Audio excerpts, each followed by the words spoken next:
বিধ্বস্ত হওয়া বিমানটি মাইলস্টোন কলেজের ভবনের প্রধান ফটক ভেঙে শ্রেণীকক্ষের ভেতরে ঢুকে যায়। ভবনটির এক পাশ দিয়ে প্রবেশ করে অন্য পাশ দিয়ে বের হয়ে যায়। প্রজেক্ট 7 ভবনে প্রথম ধাক্কা খায় বিমানটি।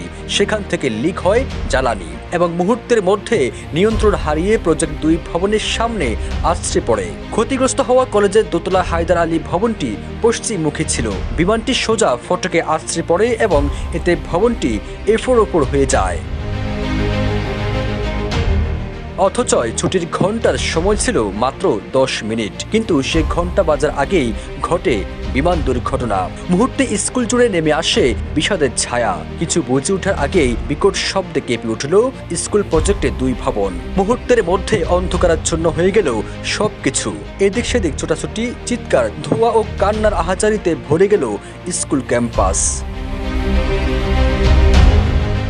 প্রজেক্ট 2 ভবনে 2 তলা মিলিয়ে মোট 16টি ক্লাসরুম আছে আর 4টি শিক্ষকদের রুম ছিল। প্রাথমিকের প্রথম থেকে 5ম শ্রেণীর ক্লাস হতো এই ভবনে, আর 3য় শ্রেণী কক্ষের ঠিক সামনে বিমানটি বিধ্বস্ত হয়। তাদের ক্লাস চলছিল এবং কিছুক্ষণের মধ্যেই ক্লাস শেষ হতো। ঠিক সে সময় কলেজের প্রজেক্ট 7 নম্বর ভবনে বিমানটি ধাক্কা লেগে জ্বালানি লিকেজ হয় এবং পরে প্রজেক্ট 2 ভবনের সামনে আছড়ে পড়ে।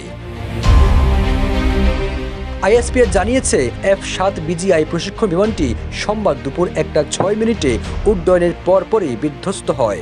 এই ঘটনায় এদিন সন্ধ্যা 7টা পর্যন্ত 19 জন নিহত হওয়ার তথ্য মিলেছে। এছাড়া অসংখ্য আহতকে হাসপাতালে চিকিৎসা দেওয়া হচ্ছে। সবুজ আলম, ইত্তেফাক।